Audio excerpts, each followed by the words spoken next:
Talk about good timing. I just no more got back here. Getting ready to go do that other job I'm supposed to be doing. And it started raining. It's gonna pass through fast. It's just one little blip on radar.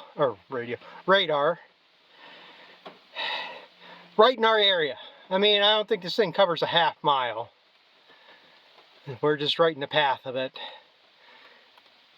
I looked at the radar, and the one weather app says about 10 minutes it'll be past.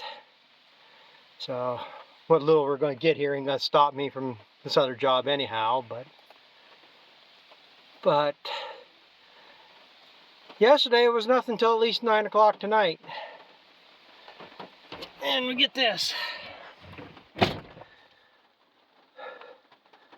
Yeah, this is a good or bad thing. If I didn't have problems with the planter, I sheared a pin on it and couldn't get the sheared piece out of the drive piece. So I dicked around with that for close to an hour. I'd be an hour disking right now for this guy. So. It's about you. But again, like I say, it's not enough to stop anything. And I give it a chance to pass, and I'm going to head up there.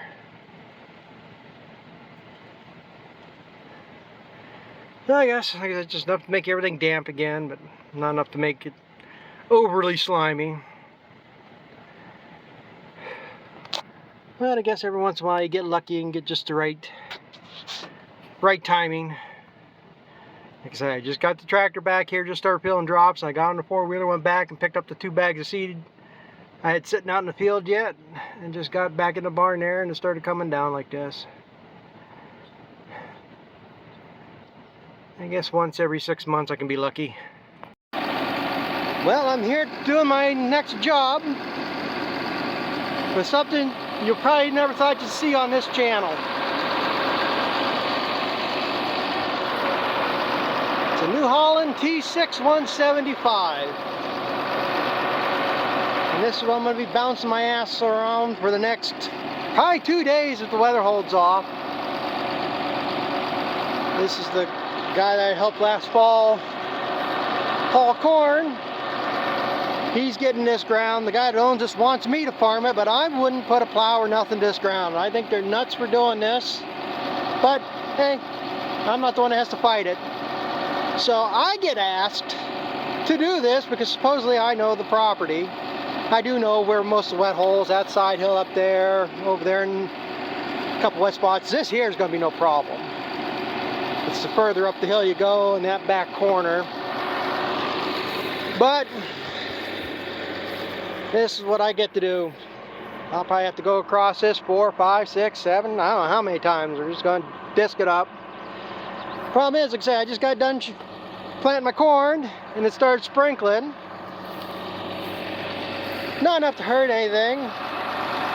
So I thought I'd go up and see what they want to do. So I went up there and it actually started raining. Well, it was dry when I got up there. It started raining. He's actually got more rain over there than we got here now. So, I mean, it's not enough to hurt anything. But,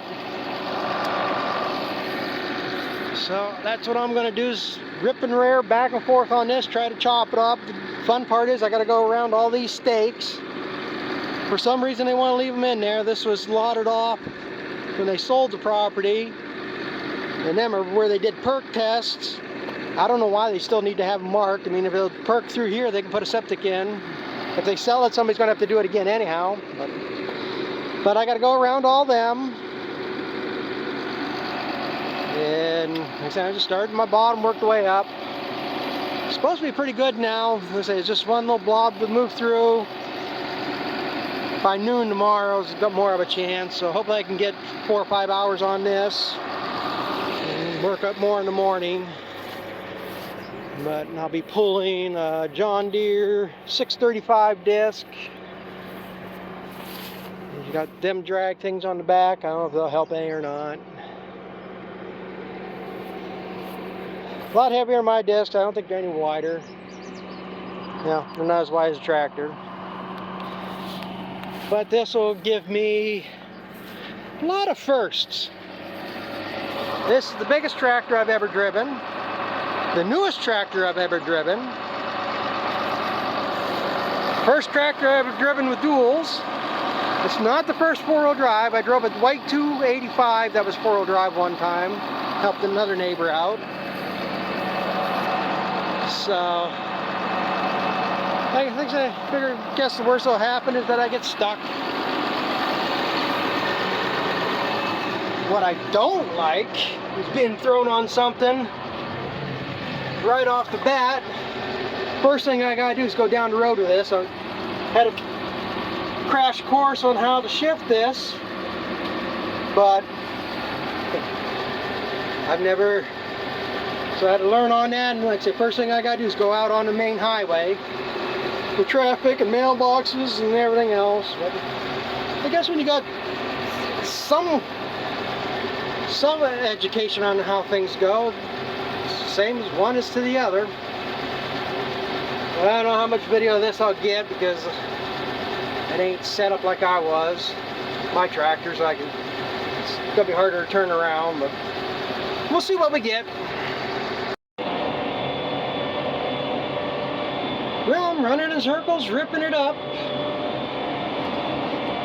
Keep my eye out for stakes here. Alright, nicked one of them. But yeah, this is definitely going to be 4 or 5 times probably over this, but hey, I'm just a seat holder. Ain't my decision. I'm getting paid for it. I'll do what they want.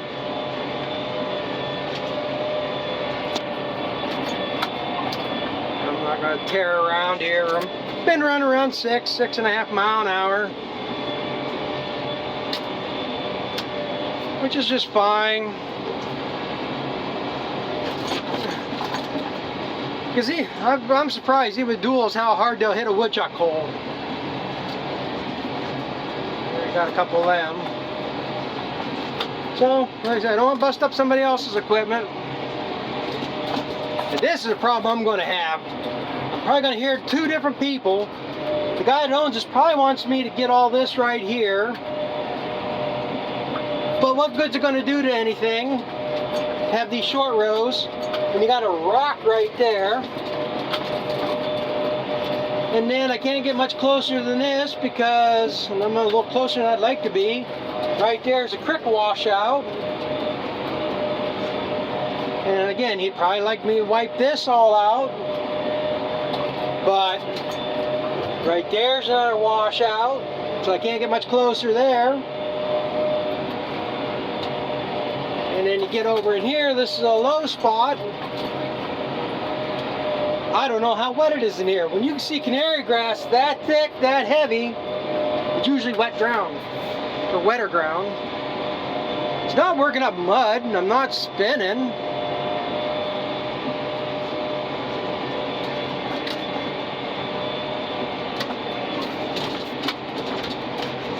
So, but of course, like I said, the guy that owns it's going to tell me one thing. The guy that's paying me is probably going to tell me something else. I mean, what's that sense monkeying with that? I think pretty sure he's got an 8-row planter. You know, he's not going to get a planter width in there, so what's the sense of pissing with it? And then come this fall, he forgets about it and he rolls the combine in the creek bed. I mean, it ain't worth it. I might get a little bit closer so you can see that creek edge, but I think that's about as close as I'm going to get unless somebody tells me different.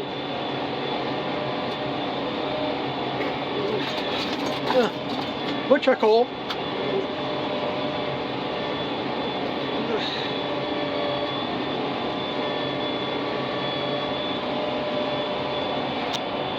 Besides, that's the other thing. Just putzing along at 6.5 miles an hour. What the hell's the difference? I get paid by the hour. Well, I care how long it takes. It's about the only thing I can really do anymore. I'm actually feeling pretty good today. My back ain't bothering me as much, but I took some pills this morning, so hopefully that helped ease it some.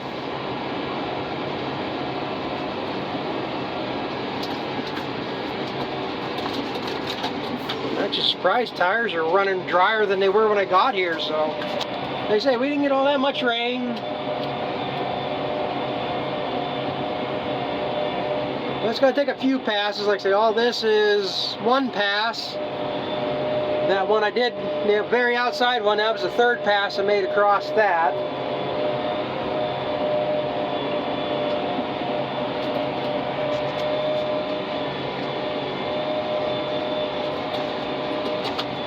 Here where the grass pretty much died out, this is disking up fairly decent. This won't take too many, like I say, it's the grass that makes the extra trips.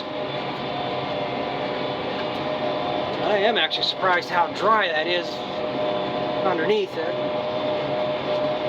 But I'm going to play at this, and probably won't be back. I'm down to like 15% on my phone, so I don't need it going dead in case he tries to call me or something. Yeah, I got to make sure I can see time, because I'm going to have to take the tractor back to him tonight so I can get my truck, and I don't want to be driving the highway in the dark for the first time. So, unless something major happens, then I'll be back. How's everybody doing today? I had plans on trying to plow today.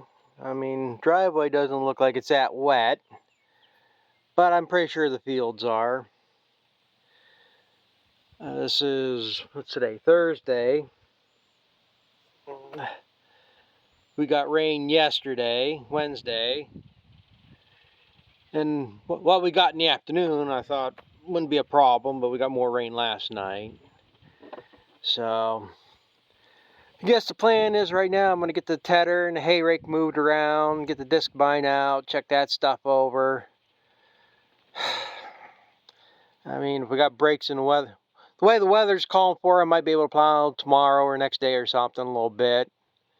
They got rain in forecast just about every day again, but it's scattered stuff or quite a bit of breaks, so I might be able to go plow, but I won't be able to cut hay. But since I can't plow today, I'll get ready to cut hay, and when the weather breaks, hopefully I'll be ahead on something maybe this year. But what I got a question about this though. The other night we were in the house, and it's after midnight, and somebody said, my wife said they saw headlights out in the yard. Thought somebody was out there. Look out the window, and my truck's all lit up. What the hell's going on here? So I come out, the truck is running. We'd been in the house for an hour or so, and I know I shut the truck off, but I come out, the truck is running. The lights are, well, it's got the auto lights, so as soon as you turn the key, the lights are on. So I go in there, and probably shouldn't admit this, and it won't be after this, but I usually keep the key in the ignition. You know, turn the truck off, pull the key out part way so the dinger shuts off, and I just leave it parked there. When I go in the truck, the key was part way out, but not that far, but it was in the off position and the truck is running. And, you know, like most people know, you stick your key in, you actually got to push it in a little bit to turn it. Well, it was like right where that catch would be, and it was like partially on that, but the key was out of it. So I don't know what the hell's going on there. And this is not the first time. About a year or so ago, I was in the barn doing something, and I thought I could keep hearing something trying to start. I go out, my truck is cranking over, but not starting. And I paused and it cranked over, and it was weird. But it hasn't done it since. So I was just wondering if anybody else has ever heard of anything like that. I do know there was something, and I don't know what years, I think this fell in that year range. There was something with GM's ignition switches that they said the problem was people got gobs of keys and rings and everything else hanging off their keychain. All that extra weight did something to the ignition. I don't know if this is part of that problem or what, but I just have a key. I don't even have a ring on my key. So there is no weight there to screw up the ignition. So I don't know what the hell is going on with that. Now, like I say, I'm going to make sure the key's out of the ignition, and it's not going to be where somebody's going to find it. But like I say, I probably shouldn't say something like that, but around here, I think I'm the only one. Nobody else does, but, you know, don't worry too much about leaving keys in the ignitions around here. Which you shouldn't have to in this country if people were decent. So I guess I'm going to go over there, get my corn planter unhooked, start pulling some equipment around, seeing if I can get something greased up and ready to go. We'll go from there.